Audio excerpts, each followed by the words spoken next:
Buenas tardes con todos. El día de hoy voy a hablar acerca del síndrome doloroso regional complejo. Yo soy la doctora Cris Silvia Soy Encalada, soy médico residente de la especialidad de Medicina Física y Rehabilitación. Los objetivos del día de hoy serán conocer la terminología antes usada para describir este síndrome, definir el síndrome doloroso regional complejo, comprender la fisiopatología, describir el cuadro clínico y conocer el tratamiento con mejor evidencia científica. Respecto a la introducción, tenemos que ya en 1851 el doctor Bernard describía este síndrome como algo secundario a cambios del sistema nervioso simpático.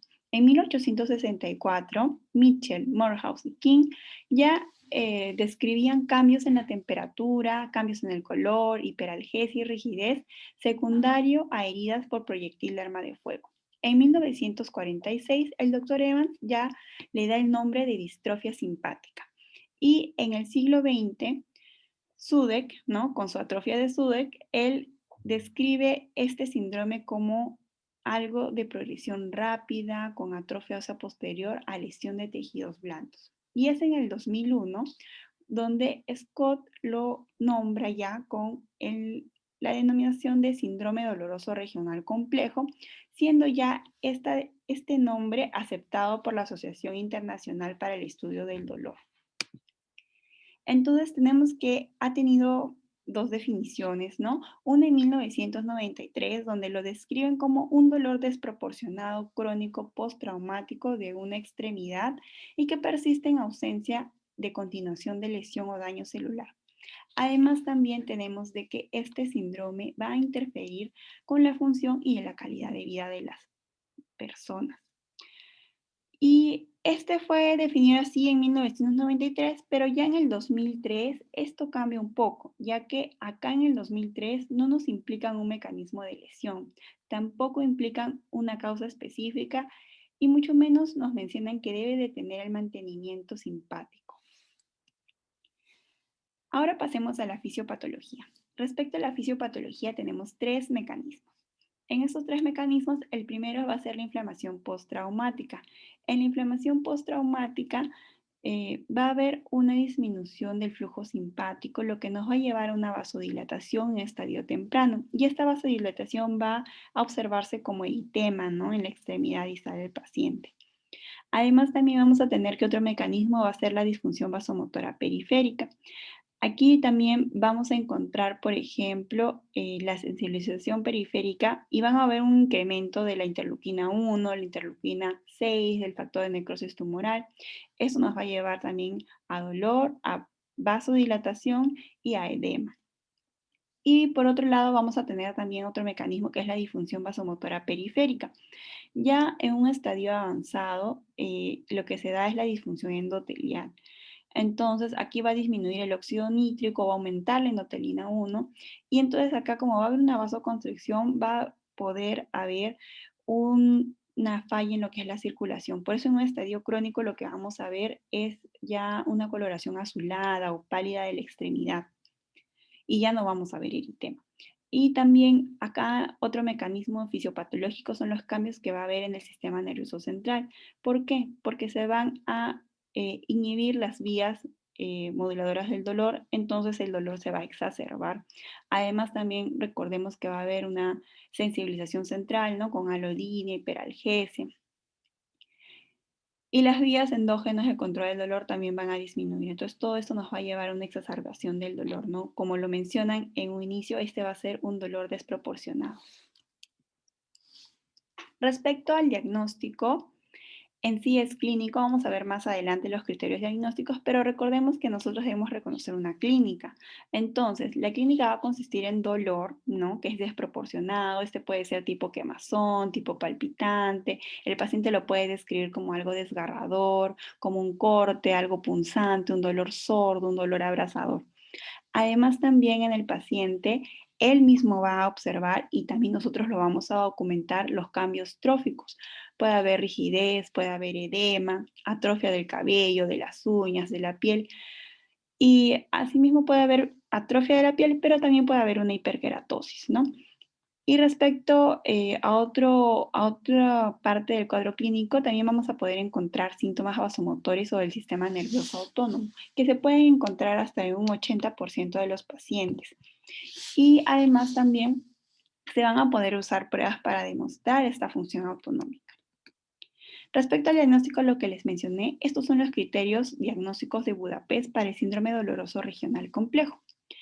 El primero es que este sea un dolor continuo, desproporcionado y que este sea desproporcionado en relación a cualquier evento desencadenante.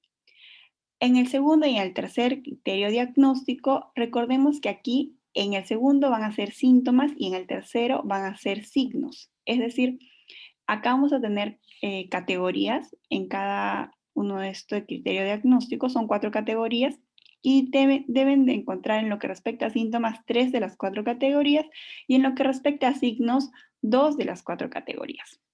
Las categorías son sensoriales, vasomotoras, sudomotor o edema y motor o trófico.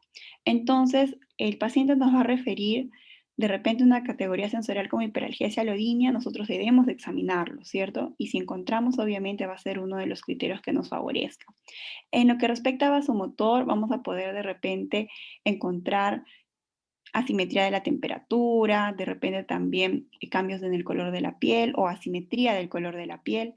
En lo que respecta a la categoría de sudomotor o edema, bueno, como su mismo nombre lo dice, el paciente va a referir edema, nosotros lo vamos a encontrar.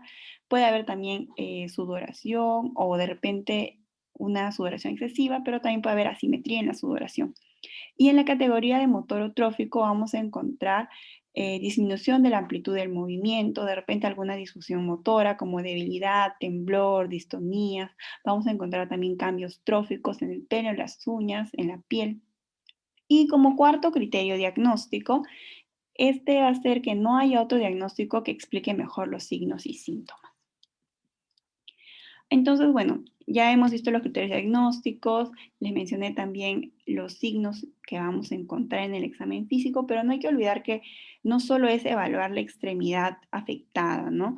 Sino que no hay que olvidar a evaluar, por ejemplo, la columna cervical, torácica, la cintura escapular, la extremidad contralateral, también los miembros inferiores. Además también que el paciente de repente puede quejarse, ¿no? De que le duele mucho la mano, que no la moviliza adecuadamente y de repente lo vemos marchando, ¿no? Realizando su marcha independiente con un balanceo normal de brazos y nosotros podemos pensar de que no tiene nada de repente en esa extremidad, pero no hay que olvidar que es bastante común encontrar un balanceo normal durante la marcha. Así que hay que considerarlo como un hallazgo inconsistente, ¿no? Entonces no hay que pensar que el paciente nos está mintiendo si es que está balanceando los brazos normal en su marcha. Y también recordemos de que también puede estar asociada a la capsulitis adhesiva, ¿no? Que es bastante común. En el examen físico, entonces, no debemos olvidar evaluar la sensibilidad, la alodinia, el edema, la hiperpatía, la decoloración y la atrofia. Acá podemos encontrar algunas imágenes, ¿no? La imagen superior derecha, vamos a ver cómo el paciente tiene un aumento de volumen de su extremidad inferior, está eritematosa, está brillosa. En la imagen inferior, ¿no? De fondo amarillo, podemos ver cómo esta extremidad, en lo que se refiere a los dedos, está ya de una coloración azulada. Y en la imagen izquierda podemos ver cómo este síndrome doloso regional complejo se asocia a una distonía, ¿no? Acá podemos ver cómo el pie está en una inversión y aducción. Respecto al tratamiento, vamos a tener tratamiento conservador, ¿no? Ese es lo que más voy a hablar, y también farmacológico.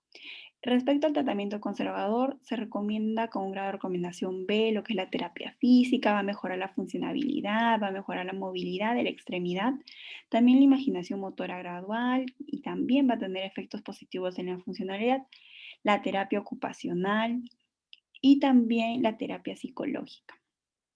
Además, también con un grado de recomendación C, que es bastante común también ver ese tratamiento, es la retroalimentación visual del espejo, que lo podemos observar en estas imágenes, ¿no? Para que nos demos un poco la idea de cómo es este tratamiento conservador que van a llevar nuestros pacientes. Podemos observar también cómo se trabaja los rangos de movimiento, ¿no? Con la imagen del centro, con la rueda de pronosupinación, actividades sensitivo-motoras, ¿no? Que podemos ver en los extremos con las esferas que tiene el paciente, la monedita que va él a movilizar en un envase. Y además también vamos a tener que el paciente también va a realizar actividades funcionales, ¿no? Terapia ocupacional también. Y todo esto va a hacer que nuestro paciente mejore.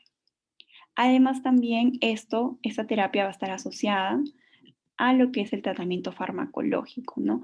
Lo que ha mostrado un mejor nivel de evidencia son los corticoides orales, aunque también con un nivel de evidencia 2 podemos ver la carbamazepina, con un nivel de evidencia 3 los opioides y con un nivel de evidencia 4 los anticonvulsivantes como la gabapentina que se indican como eficaces en el síndrome doloroso regional complejo, pero con un uso empírico, ¿no? En dolor neuropático.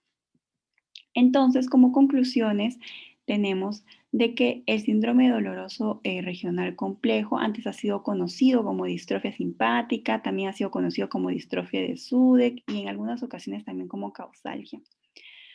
Además, también el síndrome doloroso regional complejo, recordemos que se define como un dolor desproporcionado, crónico, específicamente no tiene que ser postraumático, recordemos que esa definición ha cambiado un poco, no se define exactamente el mecanismo de lesión ni la causa, pero que sí este va a persistir en ausencia de lesión o daño celular.